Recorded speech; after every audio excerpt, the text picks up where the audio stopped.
오늘 읽은 본문 이 요한복음 9장 말씀인데요. 어느 날 제자들이 예수님과 함께 길을 가고 있을 때 태어날 때부터 앞을 보지 못하는 그런 장애인과 마주치는 장면이 나옵니다. 그러자 이 제자들이 예수님께 묻습니다. 주님, 이 사람이 장애를 가지고 태어난 것이 누구의 죄 때문입니까? 부모의 죄 때문입니까? 아니면 이 사람이 지은 죄 때문입니까? 누구 때문입니까? 이렇게 예수님께 묻고 있는 장면이 나옵니다. 제자들은 지금 이 장애라는 것이 이 죄의 결과라는 그러한 이 결론을 가지고서 지금 예수님께 묻고 있다는 사실입니다. 우리는 이처럼 어떤 현상을 보면은 늘 이것이 저것 때문이다. 혹은 저것은 이것 때문이다. 이런 식으로 해석을 하고 분석을 하고 이 판단을 내려야만 이 직성이 풀립니다. 인류가 오늘날 이렇게 거대한 문명을 발전시킨 그 원동력은 이렇게 모든 것을 판단하고 이 분석하려는 그런 인간의 이러한 이성 때문이었을 것입니다. 그러나 이렇게 이 모든 일에 늘 이 판단부터 하려는 인간의 이러한 습성은 다름 아닌 바로 인간의 이 죄성에서 기인한다는 것입니다. 창세기의 선악과 사건이란 다름이 아닌 인간이 이 하나님을 대신해서 자기 스스로가 선과 악의 이 판단자의 자리에 서게 된 그러한 사건을 말하고 있고, 성경은 이를 가리켜서 이 타락이라고 부르고 있는 것입니다. 이 창조주가 아닌 이 한낱 창조의 대상자에 불과한 이러한 피조물이 내린 그런 선과 악에 대한 판단은 그 결과가 언제나 뻔합니다. 자신은 선이고 상대는 이 악이라는 것입니다. 이렇게 모든 것을 이분법적으로 구분하고 판단하는 것은 인간이 이 타락한 결과일 것입니다. 사실 인간 역사에 등장하는 모든 악의 근원은 나와 남을 서로 구분하고 서로를 이 판단하는 데서부터 시작할 것입니다. 이 아담의 타락 이후 이 선과 악의 판단자의 자리에 서게 된 인간은 늘 그 옳고 그름을 자기 스스로가 판단하려고 하고, 또한 이 자신이 내린 그 판단의 정당성을 입증하기 위해서 그 판단의 근거, 즉 그 이유를 찾으려 듭니다. 그리고 마침내 그 적당한 이유를 찾게 되면은 이제부터는 그 이유를 가지고서 상대를 정죄하기 시작합니다. 오늘 이 요한복음 속에 이 제자들의 모습도 바로 이러한 것입니다. 그들은 태어날 때부터 이 앞을 보지 못하는 맹인의 장애가 죄의 결과라고 스스로 판단을 했고, 실제로 그 예수님 당시의 유대사회에서는 장애인들은 마치 죄인처럼 이 정죄를 받아야 했던 것입니다. 그런데 오늘 본문을 가만 살펴보면은 이 사람의 장애가 누구의 죄 때문이냐라고 묻는 이 제자들의 질문에 대한 예수님의 답이 우리에게 조금은 이상하게 들림을 발견할 수 있습니다. 그 장애가 그 누구의 죄도 아닌 바로 그에게서 하나님이 하시는 일을 나타내고자 하심이라는 것입니다. 이 말은 언뜻 들으면은 마치 하나님께서 자기의 능력을, 자기의 전지전능함을 보여주시기 위해서 아무 죄도 없는 그런 사람을 눈먼 장애인으로 태어나게 만들었다라는 그런 뜻으로도 들릴 수 있기 때문입니다. 그러나 이 말은 그런 뜻이 아니라 이 말은 그냥 말 그대로 그를 통해서 하나님이 하시는 일, 즉 이 하나님의 사랑을 드러내 보이고자 함이라는 것입니다. 바꿔 말씀드리자면은 그 장애가 누구의 잘못인지 판단부터 하려 들지 말고 어떻게 하면 그 장애인을 불쌍히 여기고 형제로서 또 공동체의 일원으로서 품고 사랑해야 하는지를 먼저 생각하라는 것입니다. 즉 서로 사랑하며 사는 것이 사람이 공동체를 이루며 살아갈 수 있는 유일한 방법이라고 말씀하시는 것입니다. 여기서 이 사람이 살아갈 수 있는 방법이라고 하면은 러시아의 대문호 톨스토이의 사람은 무엇으로 사는가라는 이 단편 소설이 떠오릅니다. 톨스토이는 그의 나이 40대 때에 이미 전쟁과 평화라든지 안나 카레리나 등의 대장을 발표해서 성공시킨 당대의 성공한 문학가였지만 인생 후반기인 50대 이후에 이 기독교적인 회심을 하고 그 이후로는 기독교 세계관에 입각한 이 저술 활동을 삶을 주로 하게 되었는데, 이렇게 그가 회심한 이후에 쓴 단편 소설 중에 하나가 바로 이 사람은 무엇으로 사는가? 라는 소설입니다. 이 작품 속에서 톨스토이는 이 세 가지 질문을 다룹니다. 첫째는 사람 안에는 무엇이 있는가? 두 번째로는 사람에게 없는 것은 무엇인가? 그리고 마지막으로는 사람은 무엇으로 사는가? 라는 질문입니다. 먼저 이 사람 안에는 무엇이 있는가라는 질문에 대해서 이 톨스토이는 이 사랑이라는 답을 내어놓습니다. 소설 속에서는 투덜거리면서도 그 어려움에 처해 있는 버림받은 천사죠. 이 미하일 천사를 도와주는 구두 수송공의 이 아내를 통해서 그 답을 제시를 합니다. 이 두 번째 질문인 사람에게 없는 것은 무엇인가? 라는 질문에 대해서는 이 곧 죽게 될지도 모르면서 1년을 신어도 헤어지지 않을 그런 이 고급 부츠를 주문하는 이 거만한 귀족을 통해서 이 사람에게는 이 한 치 앞도 내어다볼 수 있는 그런 지혜가 없음을 그래서 이 겸손하지 못함을 이야기를 합니다. 그리고 이 마지막으로는 이 소설의 제목이기도 한 사람은 무엇으로 사는가라는 질문을 던지고 이에 대해서는 사랑으로 살아간다고 답을 제시를 합니다. 그리고 이 소설 속에서는 자신의 친딸도 아닌 이웃이 죽어가면서 남겨두고 간 그런 불쌍한 쌍둥이 자매를 자기 자식처럼 입양해서 키우며 또 이 아이들에게 신겨줄 그 샌드를 주문하러 온 한 여인을 보면서 환한 깨달음의 미소를 짓는 그 미하일 천사를 통해서 이 질문에 대한 답, 사랑은 무엇으로 살아가는가? 사람은 사랑으로 살아간다라는 이 답을 제시하고 있는 것입니다. 저는 처음에 톨스토이의 이 작품을 읽었을 때, 그때가 대학생 때였었을 것 같은데, 개인적으로 실망감이 무척 컸습니다.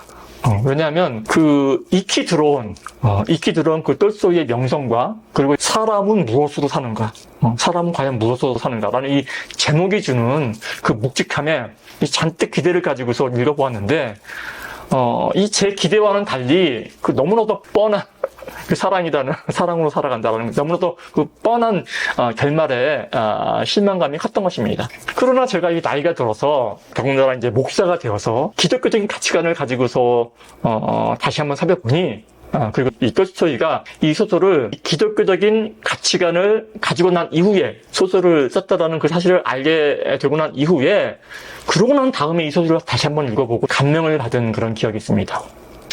제가 이해하기로는 이 톨스토이가 사람은 오로지 이 사랑으로 살아갈 수 있다고 말을 했을 때 여기서 이 톨스토이가 말하고자 하는 사랑은 그냥 이런 흔한 그런 사랑이 아니라 다름 아닌 사회 공동체를 유지하는 원동력으로서의 사랑을 말한다는 것입니다. 자신의 친자녀도 아닌 이웃집 고아 자매를 불쌍히 여겨서 마치 자신의 아이처럼 돌보고 또 그 아이들을 위해서 이 가죽 샌들을 주문했던 그 여인을 통해서 즉 하나님께서 이 사람 안에 심겨둔 비록 초라하고 볼품없지만 그 꺼지지 않는 그 사랑의 불꽃이 결국에는 그 인간 사회를 움직이고 유지하는 이 원동력이라는 것입니다. 그래서 나름대로 이 톨스토이의 이 작품을 정리하자면은 이 사람에게 없는 것, 자기 자신에게는 올바른 판단을 내릴 그런 지혜가 그 지혜 자체가 없음을 인정하고 겸손한 마음으로 서로를 판단하지 않고 오히려 이 각각의 내면 안에 있는 비록 볼품없지만 그 작은 사랑을 실천하며 사는 것이 즉 이 옆에 있는 목마른 사람에게 물 한 잔 건네주는 일 그런 일을 하는 것이 바로 인간 사회의 이 공동체를 유지하는 힘이라는 것입니다. 성경적인 메시지로 바꿔 말씀드린다면은 이웃과 내가 이 그리스도의 몸을 이루고 있는 이 한 몸이라는 그 사실을 깨닫고 이웃을 내 몸처럼 사랑하라는 것입니다. 그런데 안타까운 사실 하나는 이 일은 이웃을 내 몸처럼 사랑하라는 이 일은 이 선악과를 따먹은 죄인으로서 우리가 도저히 할 수 없는 일이라는 것입니다. 이 아담이 선악과를 먹은 그 순간에 우리는 이 가장 무서운 병에 걸렸기 때문입니다. 이 병이 제가 어떻게 이름을 붙였냐면은 바로 이 내가 병입니다. 성경에서 이 내간나갑병에 걸린 대표적인 사람을 들자면은 아마도 부자 청년 것입니다. 부자 청년. 신약 성경 복음서에는 그 유명한 이 부자 청년과 예수님과의 이 대화가 기록이 되어 있습니다. 이 이야기는 마태와 마가 그리고 이 누가복음에 이르기까지 이 세 복음서 모두에 기록되어 있는 내용입니다. 말하자면 이 복음서의 저자들이 모두가 기록할 만한 그런 가치가 있다고 여겼던 그러한 에피소드였던 것입니다. 여기에 등장하는 부자 청년은 이 마태에 의하면은 부자였고 또한 청년이었습니다. 누가에 의하면은 이 부자 청년은 권력까지 갖춘 관원이었습니다. 관원. 누가복음에서는 부자 관원이라고 이제 소개를 하는데 이 사람이야말로 모든 걸 갖춘 정말 성공한 사람의 전형이었던 것입니다. 그런데 이 사람이 지금 자신의 이런 현재적인 삶에 만족하지 않고 지금 예수님께 달려와 무릎을 꿇고 지금 여쭈어보고 있는 것입니다. 선한 선생님이요. 내가 무엇을 하여야 영생을 얻으리까? 이게 지금 이 부자 청년의 질문이었죠. 그러니까 지금 이 부자 청년의 고민은 다름이 아니라 내가 무엇을 더 해야 합니까? 라는 것이었습니다. 내가 무엇을 더 해야 합니까? 그는 자기 스스로가 구원을 이룰 수 있다고 생각을 하고 다만 그 구원을 위해서 무엇을 더 해야 하는지 그거는 모르겠는데 그것만 이 선생님께서 알려주시면은 내가 그대로 행해서 스스로 구원을 이루겠다. 지금 그 말을 하고 있는 것입니다. 그런데 곰곰이 생각해보면 사실 이러한 질문은 오늘날 우리도 이 교회에서 많이 하는 질문입니다. 목사님, 어떻게 하면 제가 구원을 얻을 수 있나요? 목사님, 제가 뭘 더 해야 하지요? 이 질문에 대한 예수님의 대답은 의외로 간단합니다.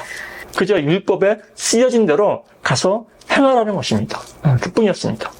그러자 이 부자 청년은 마치 그 예수님의 대답을 기다렸다라든지 대답을 하죠. 이 모든 율법을 내가 다 지켰사온데 제가 무엇을 더 해야 합니까? 예수님 또한 지체하지 않고 또한 답을 하십니다. 그래? 네가 다 했어? 그럼 너의 소유를 모두 팔아서 가난한 사람에게 나누어 주어라. 그럼 된다. 이 말을 들은 부자 청년이 재산이 많음으로 고민을 하다가 되돌아갔다라는 것이 이 복음서에 쓰여진 이 부자 청년 이야기의 내용인 것입니다. 사람이 무언가를 해서 구원을 얻으려면은 즉 이 법을 지켜서 구원을 얻으려면은 모든 법을 빠짐없이 그리고 언제나 항상 지키며 살아야 합니다. 왜냐하면 이 법이란 어쩌다 한번 기분 내키면 지키고 또 사정이 생기면 지키지 못해도 괜찮은 그런 것이 아니기 때문입니다. 그것이 법의 특성이기도 합니다. 그러나 모든 법을 항상 언제나 지킨다는 것은 이 물리적인 인간의 몸을 가지고 있는 이 인간으로서는 이 불가능한 일일 것입니다. 그래서 결국 이 성경이 말씀하시고자 하는 바는 이 자신이 무엇인가를 해서 자신이 어떤 노력을 기울여서 구원을 얻어낸다는 것은 애초에 불가능한 일이다 라는 것입니다. 때문에 예수님께서는 되돌아가는 그 부자 청년을 보시면서 그 광경을 지켜보고 있던 이 제자들을 향해서 그 유명한 말씀을 하시죠. 부자가 천국에 들어가기는 이 낙타가 이 바늘구멍 통과하기보다 어렵다, 즉 불가능하다라는 그런 말씀을 하신 것입니다. 그런데 제자들은 예수님의 이 말씀을 도무지 이해를 하지 못합니다. 왜냐하면 선택받은 선민, 즉 이 유대인으로서 십계명을 비롯한 이 율법을 꼬박꼬박 지키기만 하면 그리고 이 선하게 살기만 하면 구원을 받는다고 평생을 믿어왔던 유대인이었던 제자들은 이 율법을 지키는 것만으로는 구원을 받을 수가 없다고 하시는 그러한 예수님의 말씀을 도무지 이해할 수 없었던 것입니다. 이렇게 제자들이 어리둥절하고 있자 예수님께서 이들을 다시 한번 이해시켜 주시고자 연이어서 하신 말씀이 바로 그 다음 장 마태복음 20장의 포도원 품꾼 비유라는 것입니다. 사실 마태복음의 이 포도원 품꾼 비유는 포도원 품꾼 비유 그 자체로만 보면은 이해하기가 다소 힘든 이야기입니다. 왜냐하면 이 비유에서 포도원 주인은 아침 일찍부터 와서 하루 종일 일한 사람과 그리고 끝나기 바로 1시간 전에 와서 단 1시간만 일한 사람에게 이 동일한 임금을 지불합니다. 이 동일한 임금을 지불하는데 사실 이것은 이 엄밀한 의미에서 본다면은 이것은 전혀 평등하지도 않을 뿐더러 오히려 열심히 일한 사람을 차별하는 그러한 불공정한 행위이기 때문입니다. 그러나 이 누가복음의 부자 청년 이야기나 이 포도원 품꾼 이야기는 사실 이렇게 떨어져 있는 독립된 이야기가 아닙니다. 이 비유를 통해서 예수님께서 말씀하시고자 하는 그 핵심은 바로 이렇습니다. 사람은 무조건 자기가 행한 일, 자기가 한 일에 대한 이 정당한 보상을 받으려고 하고 구원 또한 그렇게 생각한다라는 것입니다. 부자 청년의 질문이 그렇고 또한 이 포도원 품꾼들의 이 불평이 바로 그렇다라는 것입니다. 그러나 이 포도원 주인의 입을 통해서 하나님께서는 이렇게 말씀하십니다. 너희들의 삶은, 너희들의 인생은, 너희들이 이 땅 가운데서 살아갈 수 있는 것은 너희의 노력에 대한 보상이 아니라 나, 포도원 주인, 즉 이 하나님의 은혜에 의한 것이다. 너희는 애당초 아무리 일을 하고 싶어도 그 일자리조차도 구할 수 없었던 정말 불쌍한 존재에 지내지 않았었다. 그랬던 너희를 내가 긍휼히 여겨, 불쌍히 여겨서 다만 몇 시간이라도 일을 할 수 있도록 은혜를 베푼 것이다. 그런데 너희는 내가 베푼 그 은혜를 너희의 권리로 착각을 하고 있는 것 같다. 은혜를 권리로 착각하면 안 된다는 것입니다.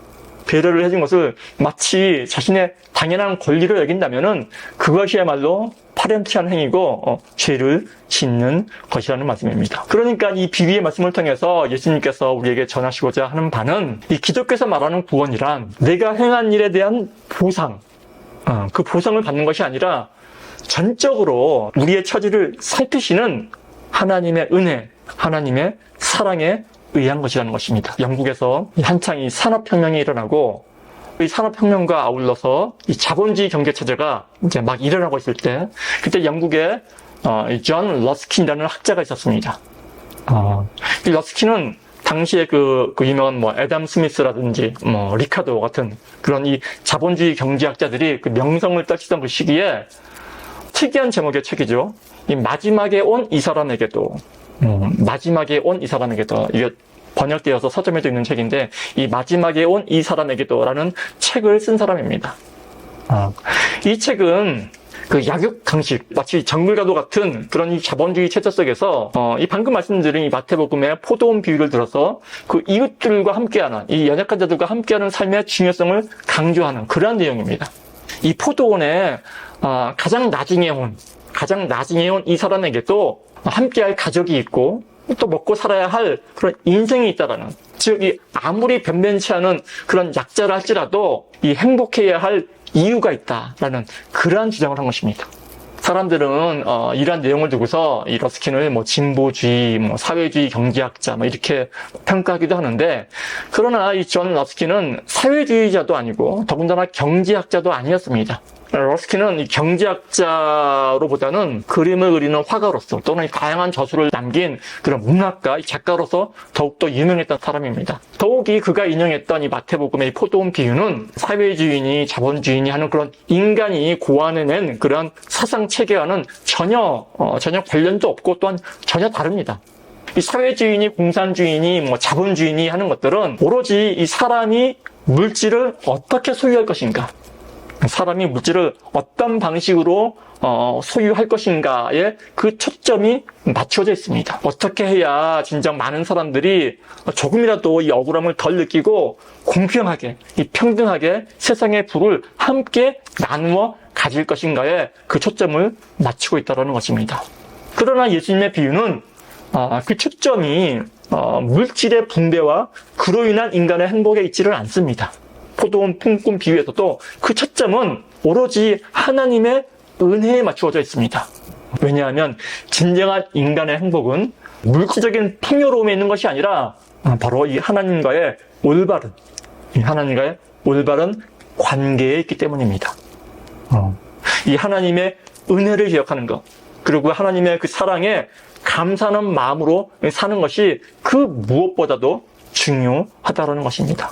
이 사실을 깨닫지 못한 채 이 부자 청년처럼 혹은 포도원에서 하루 종일 일한 불평 많은 그 포도원 품꾼처럼 내가 무엇을 더 해야 합니까? 라든지 내가 훨씬 더 오래 일했는데 라며 자꾸 이 내가만을 외쳐대며 이 자신의 행한 일에 대한 이 대가만을 요구한다면은 비유에서 강조했다시피 먼저 된 자 나중 되고 나중 된 자 먼저 된다라는 것이 이 부자 청년 이야기와 포도원 품꾼 비유의 핵심 내용일 것입니다. 제가 서두에 말씀드린 톨스토이는 사람이 살아갈 수 있는 유일한 희망으로서 이 사랑, 그것도 이 공동체를 유지할 수 있는 그 원동력으로서의 이 사랑을 꼽았습니다. 그런데 이 흥미로운 사실 한 가지는 이 당대의 대문호, 이 러시아의 대문호 이 톨스토이가 이 영국의 러스킨을 흠모했다는 사실입니다. 마지막에 온 이 사람에게도 행복하게 살아야 할 이유가 있다, 권리가 있다라는 그러한 러스킨의 주장이 마음에 와 닿은 것 같습니다. 사실 톨스토이나 러스킨이 주장했던 이야기는 단순합니다. 서로 사랑하라는 것입니다. 삶 가운데 예수님이 가르쳤던 바를 실천하라는 것입니다. 그것이 곧 사람이 공동체를 이루며 살아갈 수 있는 유일한 길이라는 것입니다. 이처럼 성경에서 말하는 사랑은, 예수님께서 강조하신 사랑은 명사가 아니라 동사입니다. 바로 우리의 삶에 관한 것입니다. 그 사랑의 기술이라는 책이 있죠. 사랑의 기술이라는 그 유명한 책에서 그 저자인 에릭 프롬이 말했던 것처럼 사랑이라는 것은 훈련과 연습이 필요한 일종의 기술이라는 것입니다. 참 놀라운 통찰이죠. 인류가 알아온 가장 무서운 병은 바로 이 내가 병입니다. 오로지 자기 중심적으로밖에는 사고할 수 없는 원죄로 인해서 인류가 앓고 있는 병이 바로 이 내가 병이라는 말씀입니다. 그런데 사실 이 병은 내가 누구인지 모르기 때문에, 즉 자신이 어떠한 처지에 처해 있는 존재인지를 모르기 때문에 앓고 있는 병입니다. 이 말을 바꿔 말씀드리자면은 우리가 어떠한 존재인지, 우리가 어떠한 처지에 처한 존재인지를 올바르게 깨닫게 되면은 이 병은 곧바로 나올 수 있는 그러한 병이라는 말씀입니다. 그 유명한 종교개혁가 칼빈은 평생 동안을 심연을 기울여서 가다듬은 그 최고의 역작이죠. 최고의 기독교 변증사로 갈 수 있는 그 기독교 강요 그 1권 1장에 이렇게 이야기를 합니다. 하나님을 아는 지식과 나를 아는 지식은 서로 연결되어 있다. 그 유명한 이중지식이죠. 나불나비지. 그리고 또 이런 말도 덧붙이죠. 내가 누군지를 알 수 있는 유일한 방법은 나를 창조하신 하나님이 어떠한 분이신지를 아는 방법밖에 없다고 또 그렇게 이야기를 합니다.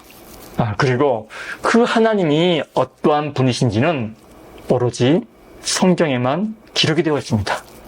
이것이 오늘날 우리가 성경을 읽어야 할 이유인 것입니다.